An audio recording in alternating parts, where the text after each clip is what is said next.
Hello friends, કેમ છો? મજામાં બધા? બહુ જ લાંબા સમય પછી મળ્યા મારા ઘરના મેકઓવર. અને આજે હું તમારા માટે લાવી છું સુરતની એક ફેમસ આઈટમ જે અત્યારે ખૂબ જ ફેમસ છે, ચીઝ અંગૂરી. તો ચાલો આપણે એને બનાવવાની શરૂઆત કરીએ.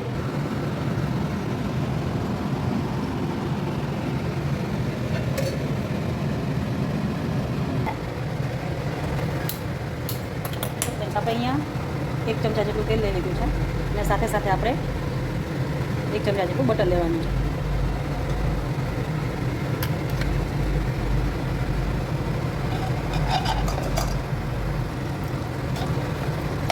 આપણે બટર એટલા માટે લેવાનું છે કે બટરમાં આપણે ગ્રેવી બનાવશું ને તો એકદમ ક્રીમી સ્ટ્રક્ચર આવશે. હવે આપણે આમાં કાંદા નાખી દઈશું. ટમેટાં, કાંદા અને લસણ. મેં અહીંયા 2 મોટા પીસ કાંદાના લીધા છે, 1 મોટું પીસ ટમેટું અને 8 થી 10 કળી લસણની લીધી છે. અને આપણે એકદમ સાતળી લેવાનું છે.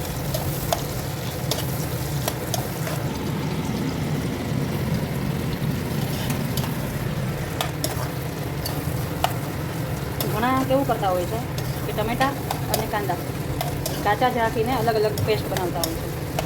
એવી રીતના બી બને જ, પણ તમે આ રીતના કાંદા, ટમેટાં, લસણ બધું સાતળી અને પછી જે ગ્રેવી બનાવશો ને એનો આખો ટેસ્ટ જ અલગ આવશે. તો ફ્રેન્ડ્સ, આ થોડા સતળાઈ ગયા છે. પછી આપણે આમાં કાજુ એડ કરવાના છે. કાજુથી આપણી ગ્રેવી એકદમ ઘટ થશે અને ક્રીમી સ્ટ્રક્ચર આવશે.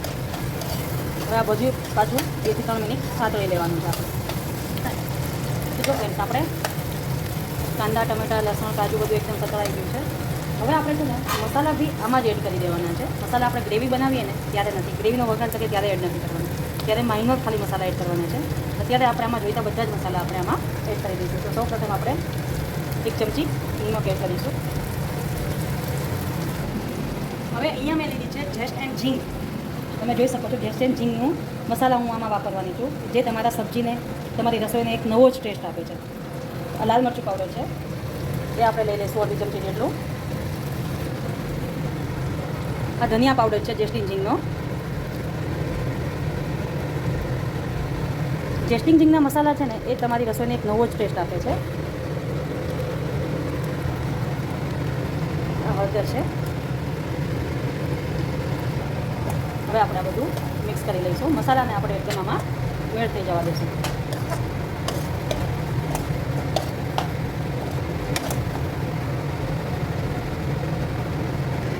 સાથે સાથે આપણે આમાં એક એક્સ્ટ્રા મસાલો એડ કરવાનો છે, જેનાથી તમારો પંજાબી સબ્જી પ્રોપર બહાર જેવો ટેસ્ટ અને એક યુનિક ટેસ્ટ આવશે. એ છે જેસ્ટિન ઝીંગનો પનીર મસાલા. પનીરનો સબ્જી છે, પંજાબી સબ્જી છે, એના માટે આ જે ટેસ્ટ છે એક યુનિક લાવે છે. જેસ્ટિન ઝીંગનો મસાલો છે એ એક યુનિક ટેસ્ટ લાવશે અને તમારું સબ્જી પ્રોપર પંજાબી ટેસ્ટ આપશે. તો આપણે જેસ્ટિન ઝીંગનો મસાલો એડ કરી દઈએ, પનીરનો મસાલો, સબ્જી મસાલો, જેની સુગંધ બી એકદમ મસ્ત આવે છે. બહાર આપણે રેસ્ટોરન્ટમાં જઈએ ને જ્યારે પંજાબી સબ્જી બનતું હોય ને જે સુગંધ આવે ને એવી જ સુગંધ આવે છે. હવે આપણે આ બધા મસાલા મિક્સ થઈ ગયા છે. હવે આપણે આપણી આ જે ગ્રેવી છે એને 2 થી 5 મિનિટ ઠંડી થવા દઈશું. તો ફ્રેન્ડ્સ, આપણી જે શાકભાજી સતળાયેલા હતા એ થઈ ગયા છે. હવે આપણે આને મિક્સર જારમાં લઈ લઈશું. ફ્રેન્ડ્સ, હવે આપણે આની ગ્રેવી બનાવી લઈશું. આપણે મિક્સરને ઊંધું ફેરવવાનું છે. 1, 2, 3 બાજુ નથી ફેરવવાનું, ઊંધું ફેરવવાનું છે.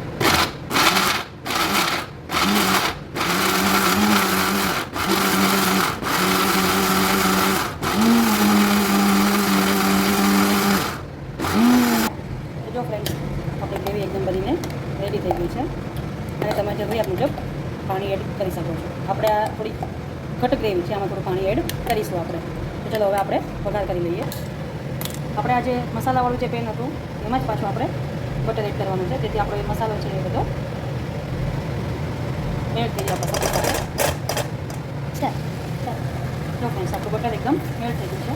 હવે આપણે આમાં આપણી ગ્રેવી એડ કરી દઈશું. આમાં મેં કીધું એ મુજબ જરૂર પ્રમાણે આપણે થોડું પાણી એડ કરવાનું છે. પણ જે બીજા પંજાબી સબ્જીની ગ્રેવી હોય, જેમ મેં કીધું એ મુજબ કે જેમ બીજા પંજાબી સબ્જીની જે ગ્રેવી હોય ને એ થોડી પતલી હોય ને એના કરતાં આપણે આ થોડી થીક રાખવાની છે.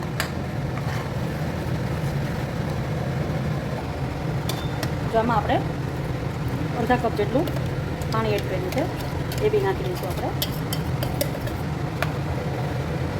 મસાલા પહેલેથી આમાં મેલ્ટ જ છે, એટલે આપણે આને જાજો ટાઈમ નથી રહેવા દેવાની. 2 થી 5 મિનિટ આપણે ગ્રેવીને ઉકળવા દઈશું, પછી એમાં ચીઝ એડ કરી દઈશું. તો જો ફ્રેન્ડ્સ, આપણે અહીંયા આપણી ગ્રેવી એકદમ ઘટ થવા લાગી છે. હજી આપણે 1 થી 2 મિનિટ આને પાકવા દઈશું. જો ફ્રેન્ડ્સ, હવે આપણી ગ્રેવી એકદમ રેડી થઈ ગઈ છે. હવે આ છે ચીઝના મેં નાના નાના પીસ કરીને રાખેલા છે, એને આપણે આમાં એડ કરી દઈશું. ચીઝના પીસ આપણે એકદમ લાસ્ટમાં એડ કરવાનો છે.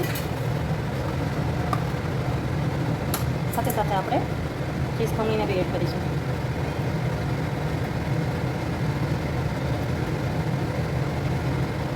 આ જે ડીશ છે ને એ ચીઝથી લોડેડ છે. નામ જ ચીઝ અંગૂરી છે.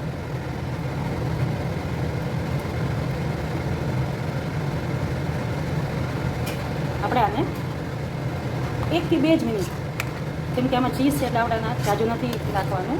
અને એક ખાસ ધ્યાન રાખવાનું છે કે ઘણી વખત કેવું હોય કે આપણે ગ્રેવી પહેલાં તૈયાર કરી લેતા હોય અને પછી જમવા બેસે ત્યારે પાછું આપણે સબ્જી ગરમ કરતા હોઈએ છીએ. તો ચીઝ છે એ તમારે જમવા બેસવાને 5 થી 7 મિનિટ પહેલાં જ એડ કરવાનું. વધારે એડ કરી દેશો તો ચીઝ મેલ્ટ થઈ જશે. તો ફ્રેન્ડ્સ, રેડી છે આપણું ચીઝ અંગૂરી. હવે આપણે એને સર્વિંગ બાઉલમાં લઈ લઈએ.